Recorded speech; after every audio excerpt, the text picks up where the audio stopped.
Hello, everybody, and welcome to Kingdom Compass TV, the show where we talk about shows episode by episode, week by week, for our enjoyment and yours. I'm one of your hosts, Griffin Tennell, Griffy D-Pad, and with me, as always, the wonderful, the amazing Mr. Mitch George. How are you doing? We're like 3 weeks late. All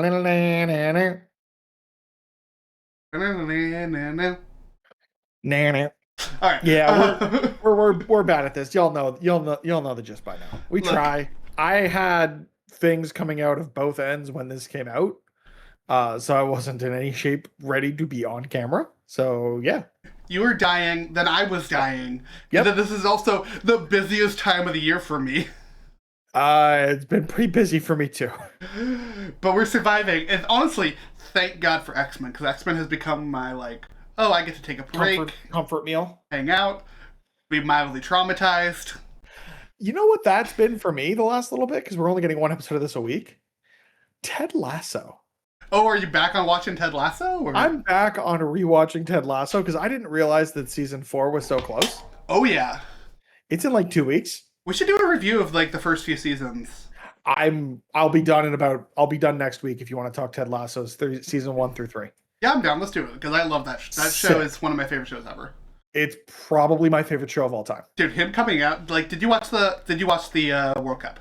Yes, I did not watch the halftime show. Okay. Because him being in the halftime show during the fucking World Cup.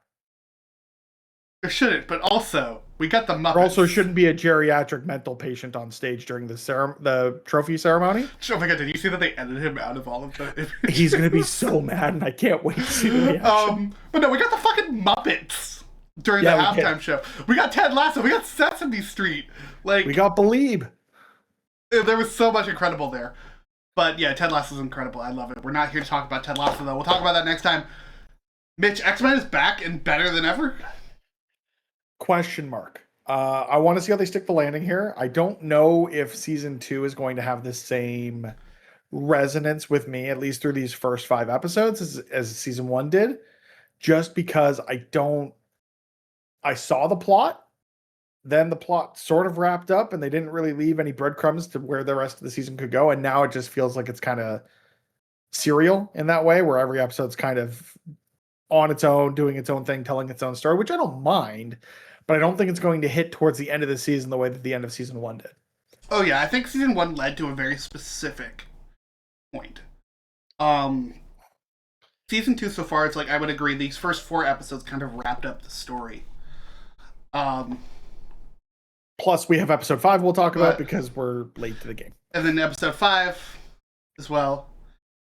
But whatever these next 4 episodes are, I think are going to be really interesting. I think that these 4 episodes are these first 4 episodes and episode 5 even, are some of the best the show has done yet. I think that these are 5 incredibly good episodes. Did not expect to see the fucking Brood. I didn't expect everyone to die. I was to say, yeah, we got that. We got Brood Vereen? Brood Vereen, which was insane. Well, that was also really stupid. But we'll talk about that if you want to go episode by episode. Yeah. But also just the X-Men that we have gotten, we've got X-Force, we got Dude, they did the fucking intro. The intro. But the other X-Men we got Havoc in this, which we got Havoc and Polaris, Polaris being these are 2 incredibly important characters. But we also got Quentin Quire and Blob. X-Men I didn't think in a million years would show up in this show. And again, Morph is just a living Easter egg, so we also got references to Cannonball and stuff, and Sasquatch, which was awesome. The entirety of Alpha Flight was referenced in the almost the entirety. The only one that wasn't was Captain. We didn't get Captain Canada or whatever. We did get him. We did? Yeah, when the Brood is trying to bite down on him, he goes to Captain Canuck. Oh, that's right, he does. Sorry, it's been a minute since I watched it. The only one we don't get is I think her name is Snowbird. Yes, that's but we got that we got Cap and Black Widow. That was interesting. And not as morph cameos, as an actual cameo. As the actual characters, yeah. For what the show is, God, for only having 2 seasons of this new version of the show, it does such a good job of just giving us this fully breathing, living world. And It does, and it also just does it in a way that is like very fan servicey, but also not overtly fan servicey. Where like they're still Mhm. telling interesting stories with these characters, like the whole um, romantic subplot to the Morph Wolverine stuff is really interesting to explore with a character like Morph, especially knowing the trauma that he went through in the original series, plus the it's whole genuinely one of idea. my favorite like storylines that they've done last season and this season. And it's like they place it in very, I think they do it very smart, where it is Yeah, very subtle. It's very, hey, we're gonna put this in for an it is episode, and still a then show that can be consumed by children with yeah, subplot of things that adults can appreciate. there's subtext to this. There's Yes. media literacy required for this show, and we don't get that enough anymore. No, we do not. I think this also has one of my favorite episodes of the show so far, though, with the X Force episode. Mhm. And like Jubilee is one of my favorite characters in X Men. Like I genuinely love her. She's an insane character when you look at her comic book run. And with them putting her in Marvel Rivals, a lot of people are starting to learn that this woman is just like 12 things and insane. Um, Well, we also got a really like honestly for me, like growing up with the original 92 series as someone who was born that year, um having these stories and Jubilee for you in the original series is the vehicle for the audience to be engrossed in this into this universe, into this world, right? She is our proxy as someone who is new to the X-Men, new to the whole idea of being a mutant and everything. So seeing her grow through that series, plus the growth that we got in season one with her becoming this mentor for Sunspot, with the whole thing that we got with what's his name? What's the weird thing? The Mojo World stuff and the arcade and all that. oh And yeah, the whole Jubilee, like learning from future Jubilee in the game, and like all of this is turning her into a very dependable member of this roster. And I think as we build into more stories in this world, assuming we're going to get future seasons, I know season 3 has been confirmed. I don't know how much we're going to get beyond that. Knowing where Jubilee goes as a character, knowing where the X-Men go as a group and how where mutant kind goes as a subspecies, I don't know how far we're going to go, but if we get into the whole idea of no more mutants and where that ends up and House of M type stuff, like there could be a lot of really interesting ways to explore Jubilee as a character. I mean, correct me if I'm So wrong, but it give me looks like we're more. going into Onslaught. Oh, we're definitely getting Onslaught. 110%. I think Onslaught is going to be the way we either end this season or will be a central plot point in season 3. I could very much see it. I think like looking ahead, right? Like we've got Danger.exe, Strangeland, Savage Heart, The Dead Man's Hand, Survival of the Fittest. I think we're sticking with Apocalypse for the rest of the season. I was gonna say Strangeland Savage Heart sounds like a rogue Savage Land story, which I wouldn't mind. And the Dead Man's Hand sure as hell sounds like Gambit. That 100% is Gambit. We also got the tease at the end of season 1 that Gambit is going to be one of the horsemen. So I think in Yeah. those last 2 episodes, I hope end up kind of wrapping or not wrapping up, because we know Apocalypse is kind of timeless, which we got to talk about all the shit they got into there still. Fucking But Kang seeing where popping up that goes again. is going to be interesting. Dude, they fucking put Kang in this show. I'll tell you what, I didn't understand why we didn't just recast Kang and still use Kang as our big threat for the MCU. Because Now it I'm wasn't starting. very interesting. Now I would say I'm starting to understand more now that we've seen the Doomsday trailer. Doom is a more interesting character going into Secret Wars. Well, I'm 100%. like, man, I wish we could use Kang more and stuff like this. Of like, he just pops up every once in a while. Which I do think that they'll explore either as part of the Fantastic Four post Secret Wars or just in general post Secret Wars, when you can say want this is an kind of like a soft Avengers- reboot of the universe. I want an Avengers Kang movie, but I just want it to be a single movie. I want it to be a Age of Ultron. I think we'll get that, but I do think that you reintroduce Kang as a Fantastic Four foil before you get there. Mhm. You properly make him descendant of Reed. Well, yeah, you make him Nathaniel Richards, and you dive into all of that. Yeah, I Maybe think if you're even going to Iron reintroduce, Lad. I was going to. I think if you reintroduce him, you reintroduce him as Iron Lad. But that's a whole nother conversation. I want to bring us That's back not here. what we're talking about here. Look, we're at that Marvel high, folks. For reference, we just recorded our reaction to Avengers Doomsday. Go watch Spider-Man's that. out in a week. We got this We're going on. we're living as far as You comics. just talked about us doing a Ted Lasso episode, forgetting that our next episode's gonna be goddamn Spider-Man. This is how much I'm living right now, comic book wise. Is I'm sitting on a fat stack of books to catch up on that I'm so excited about. Number one on my list. Oh yeah. It's a Secret Wars book. We've talked about this at length.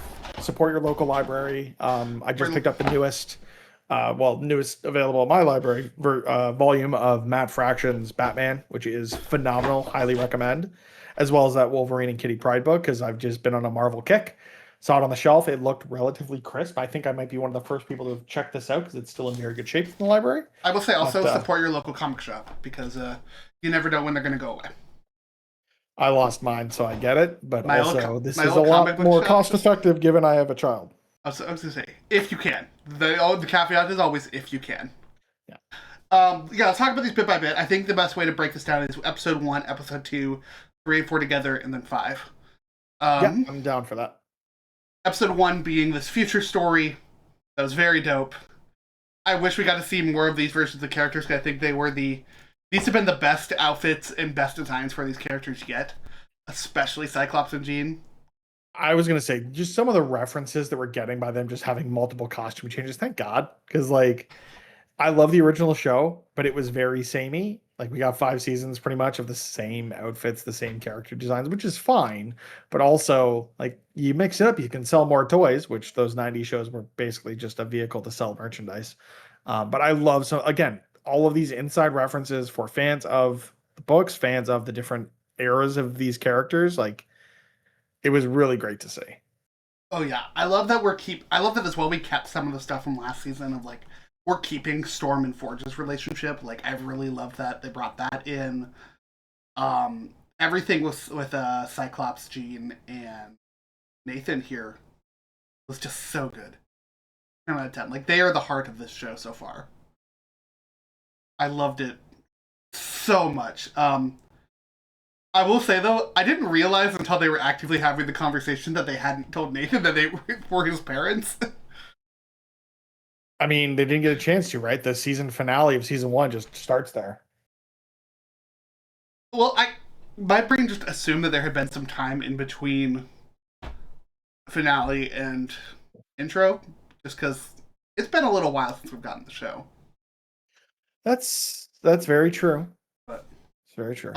I love though the parallel of this story versus the past story of the past story is Apocalypse becoming Apocalypse. This story is Nathan becoming Cable. Yeah, which is dope. Mm-hmm. The story, especially knowing where that character ends up. You've got is it Strife, I believe. They could dig into that backstory as well of him just being an alternate future clone of Cable and all of these things. There's so much you can do as you unpack Cable as a character, especially as it ties into Apocalypse. It's going to be really interesting to see. Again, on an Avengers level threat type situation, how does this plot with Apocalypse bring together the X-Men, X-Force, and X-Factor to all work to bring him down? Because that is where we're building. Oh yeah, and I love that this was this also set the seeds really well for that past storyline in a couple of episodes. Obviously we're talking about these first 5 episodes all together, but in terms of actually watching this, we got, I think it was 1 and 2 together, and then 3 and 4. Yeah. Setting up bits and pieces like the ship, to learn that the ship was a celestial ship, I think was incredibly cool. A celestial we haven't seen since Guardians of the Galaxy.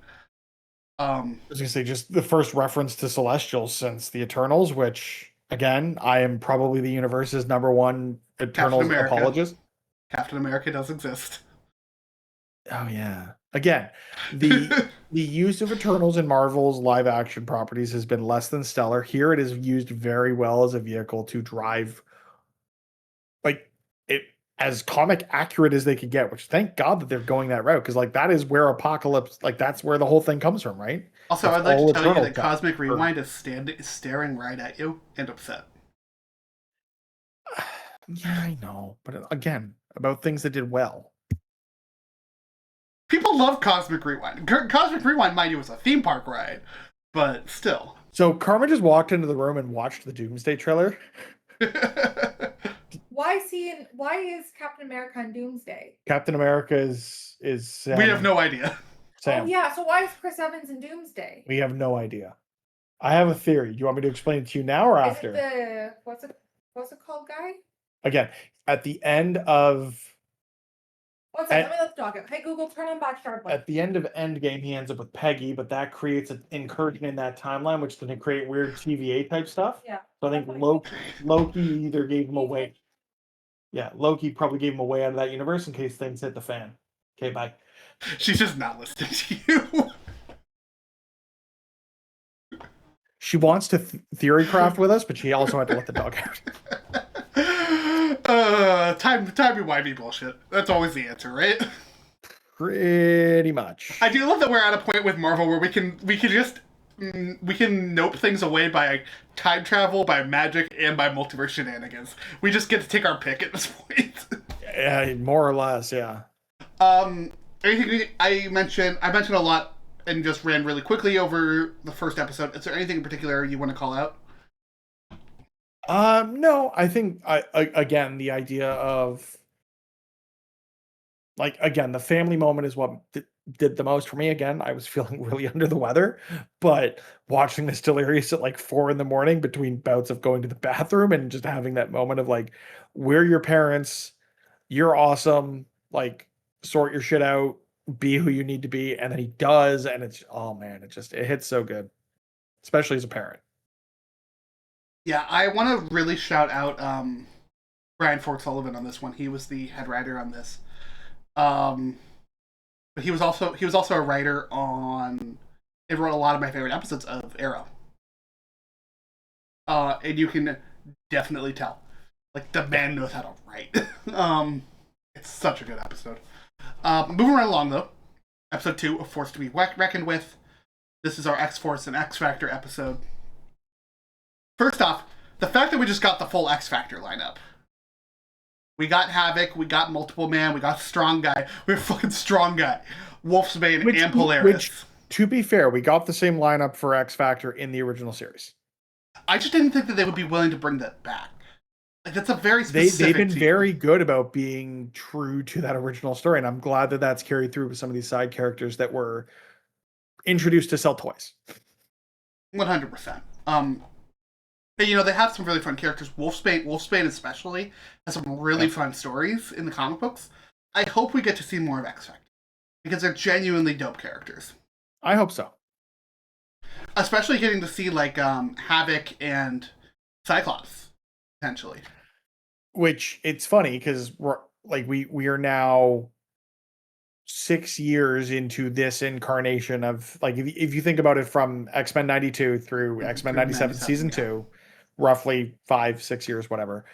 We've never delved into the idea that they are brothers. They know that the other is alive, but they don't know that they are who they are, if that makes sense.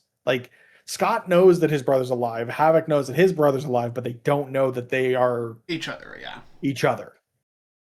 So that'd be fun to dive into and that could very much be the moment that brings these teams together though. I could see them doing that. I could see it being I think that would be a little more on Polaris, but that might be a little much. I will say my favorite thing here though is that they are not setting up Havoc as the leader of this team.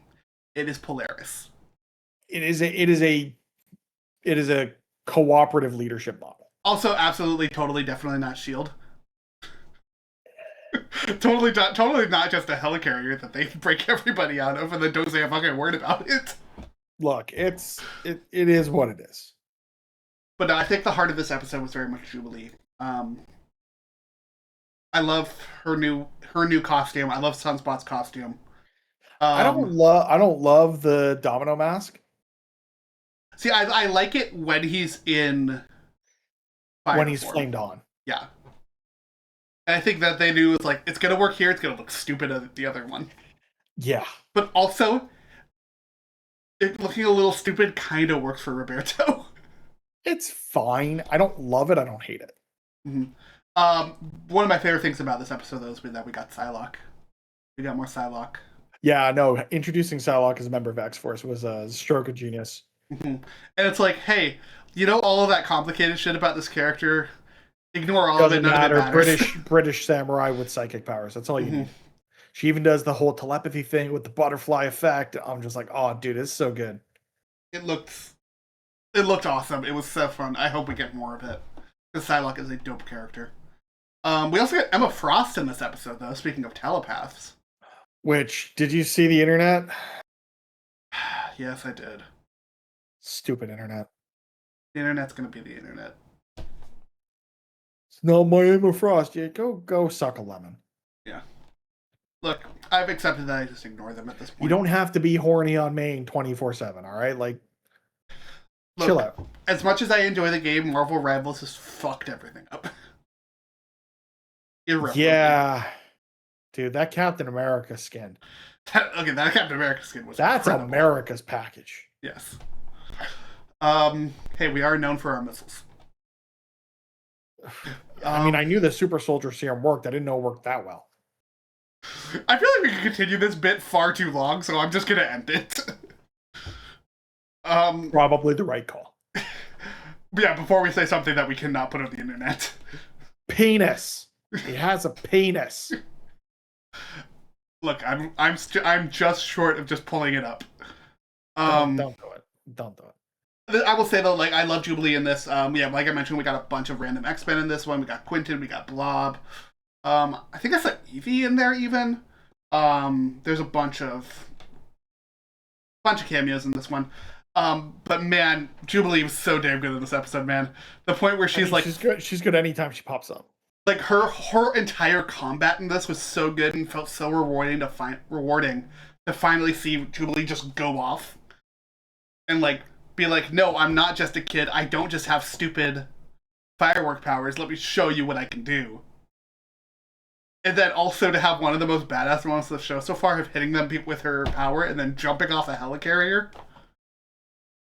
Like, it was just dope. It was just dope in the way of like a cartoon should be. No, it was awesome. And then we get into the heavily emotional couple episodes, which is Rise of Apocalypse Part 1 and Part 2. Magneto, man. Yeah. Did. Now, do you think he's dead? Yes. I do think that they're going down the road of Onslaught here, where his death is going to do something to the psyche of Xavier, and likely that connection they had right at the end there left an echo within his helmet, which is going to lead to the idea of the split persona and Onslaught and all this stuff. But man, tries to send them all back, knows he's gonna, like, he knows it's a suicide mission. Charles stays. They get that moment. I love the small detail that the helmet is cracked so that he can, and the actual, like, you see the telepathy lines go just to that crack of like, so good. I'm sorry.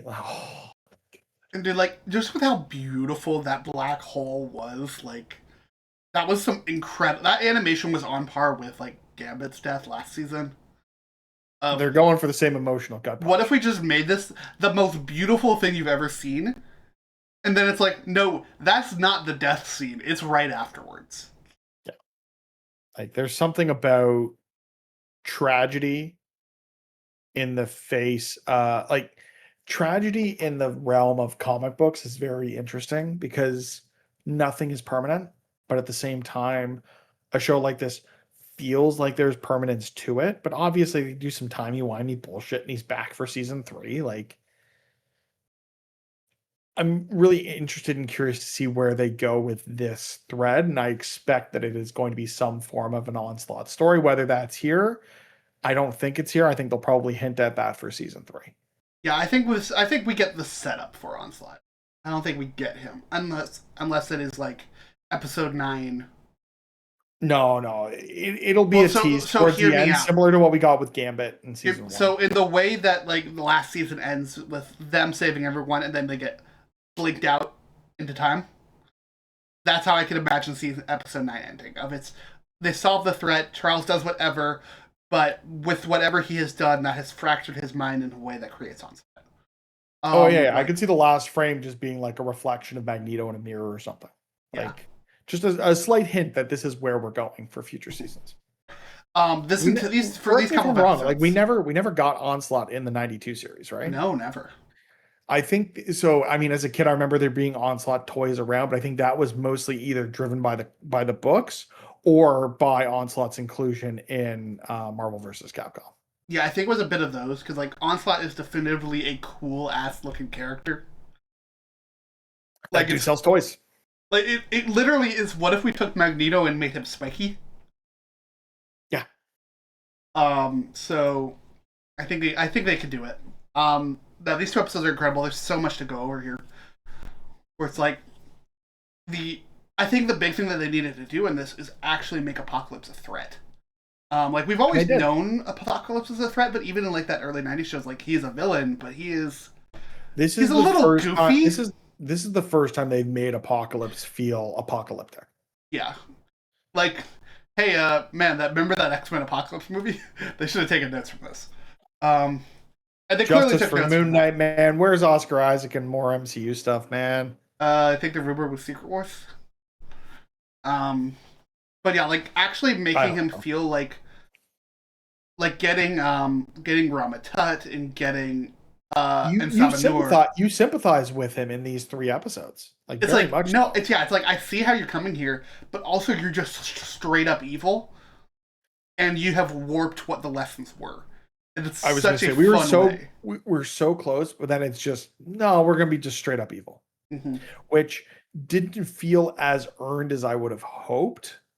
And I do hope that by the end of the season it does pay off, because I do think that the switch flip the way that it did within the Eternal Engine was a little heavy-handed. But in general, I'm still confident they can stick the landing. I do love that. Like ultimately, it comes down to though being Xavier's fault. Yeah. Like it's obviously it's Xavier and Magneto. They both did this But- to themselves, but But did they do that to themselves, or was it prophesized that like again, this is the whole thing with time travel and the prime timeline and all this stuff. Like this was destined to happen the way that it did, including them being there based on the prophecy that was in the Eternal Temple or in ship, Mhm. whatever you want to call it. So yeah, like the whatever they did, even taking the precautions they did to not impact the past, ultimately was the path that they were going to be on regardless, because they had already encountered Apocalypse on the main timeline. Like it's all kinds of messed up and mucks with your head, but at the same time, like I do love as well that like canonically this is why the Celestial doesn't fuck up the Earth. Yeah. Right? Like is his power goes into Apocalypse. And I love that that's such a fun way to keep Apocalypse alive and like bring us into a bigger story of it's like, no, the Celestials are fucking dope, and we should use them more often. Because and they are they're also terrifying and can destroy a universe in a snap if they wanted to. But this is a way to say, oh, okay, we've taken some of this and channeled the threat into a different attack vector. yeah, it makes me very curious to see how they pull off the rest of Apocalypse and stuff. Because clearly they're going to show it. Clearly the '90s are incredibly important for some reason. There's a couple of moments that are really funny to me. Of just they have these really goofy ass lines of like, "We got to bring the X-Men back to the '90s." Like, they got that, and then Yeah, Forge and Bishop were really interesting in these 2 episodes. Or then 3 also like in episode 5, Lady Deathstrike has a line about laser discs that just made me like I fall and have to pause the episode. Yeah, it's a little heavy-handed in its 90s references, but I still love it. Mm-hmm. I feel like these 4 episodes are really a great encapsulation of like what this show can be. Yes. Like, I feel like these I were agree. great. And then let's move on to episode 5. Weapon X, Lies, and DVDs. A Again- direct sequel to the season 4 episode Weapon X, Lies, and Videotape. What an episode. Yeah. I don't think Yes, it's but perfect. also it's so like this one felt over the top, goofy, and stupid in a way that only a 90s cartoon could. Cough, cough, the brood. No, there's no reason for Sabretooth and Lady Deathstrike to agree to this mission. No reason. Logan straight up lies to everybody. Morph doesn't give a shit. And then the MacGuffin of the episode is that the Brood can't survive adamantium somehow, so we can use that as the MacGuffin to get Wolverine his metal back. See, it in It's the so best way. stupid. It's so stupid. In the best way I can say possibly. It's so much comic book bullshit, and I love that. So much comic book bullshit. It's all comic book bullshit. And yes, like Morph's view. Morph was the best part of this, because I think Morph's view is so skewed on Wolverine at this point of his infatuation and love of this man. Yeah, Wolverine can do no wrong because he saved Morph's life, but there are a lot of things that Wolverine does wrong that Morph is just allowing him to do. And like in this episode, Wolverine is a selfish prick. Oh, he's an asshole. Yeah. And like it is actively made worse by being around Team X again. I was not expecting him to kill off Maverick and Kane. That kind of came out of left field. I don't mind it because I also don't give a shit about those characters, but it added gravity there to are characters the that situation. are like Maverick is fun to have around. I don't care. I don't give a fuck about Kane. Agree with Sabretooth Kane leading yesterday. Kane would have been really interesting to see interacting with Cable. I will say my favorite thing about this is that it brought us back to an old version of these characters that we just don't see anymore, where it is, no, they all fuck off and do their own things and despise each other, but when it comes to Weapon X specifically, they are all like, hell no, we take those fuckers down. And I really liked seeing that again. And like Wolverine absolutely preying on that. Like, he is the bad guy in this episode, and I really, really like that for an episode of 97. I just wasn't expecting. But I also don't think it's something that they're going to address in subsequent episodes, which is kind of a shame. See, I think they do. I think they have to with Morph. I don't know if they can just with the. Sorry, let me. I don't think they can this season. Oh, this does feel like a long game. It is something that needs its own episode to dive into, and unless it comes up as part of the Danger Room stuff. But I think they have to have a conversation at some point because his adamantium's back, and like they have to have that discussion. It could be as simple as Jubilee saying, "Hey, you're pointy. You gosh darn right, kid," and they move on. And like all of that to say, it's like this was the most fan servicey episode yet. Like they have the moment of like him putting the claws up and pointing at Omega Red. Like we got fucking Omega Red in this episode. It was awesome. I will say, like, I love how they did that, though, like, having the dual threats of the Brood and Omega Red. How do you handle both of these things and everything going to shit in this moment? And the answer was you point them at each other. Yeah. Which is great. Mm-hmm. And blow everything up and run away. Yeah, I think this doesn't hold a candle to the first 4 episodes, but I think it's still a very fun, good episode. Like, it does make me sad. The Brood in general is a crazy pull that I am so excited about, and I really hope we keep rolling with. Again, I love how fan servicey this can get, and like I would love to also see, thinking along those same lines. We know, I mean, we assume based on the episode titles we're getting Danger, which honestly, the synergy between that and Marvel Tokon Fighting Souls, really smart, good call.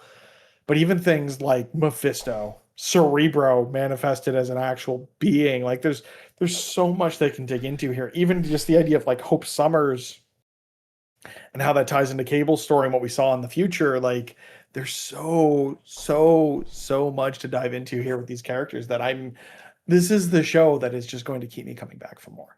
Yeah, I will say even when it's stupid comic booky bullshit. With the Brood specifically, I hope this means, I'm going to say a character name here, I don't know if you know or not, but Brew.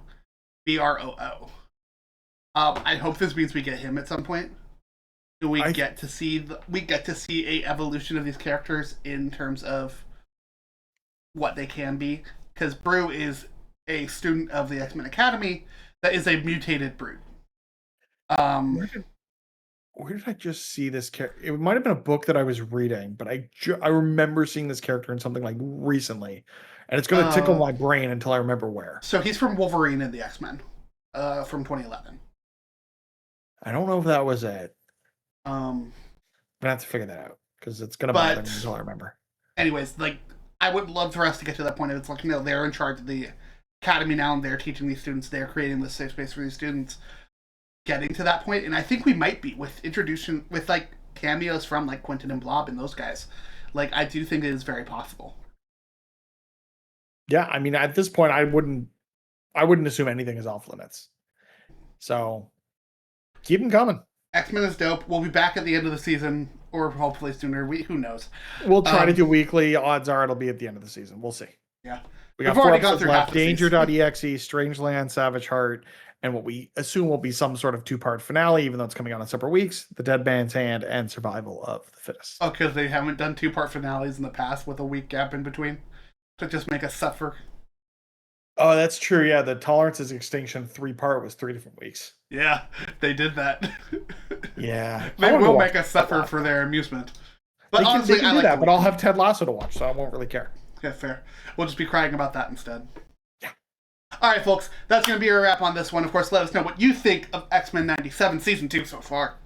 We'll be back to talk about all of that and more on the show, and maybe some other shows that we've missed that I would really like to talk about. We'll see. There's one in particular that I'm going to force you to talk about. Is it Supergirl once it comes to VOD? No, it's not that.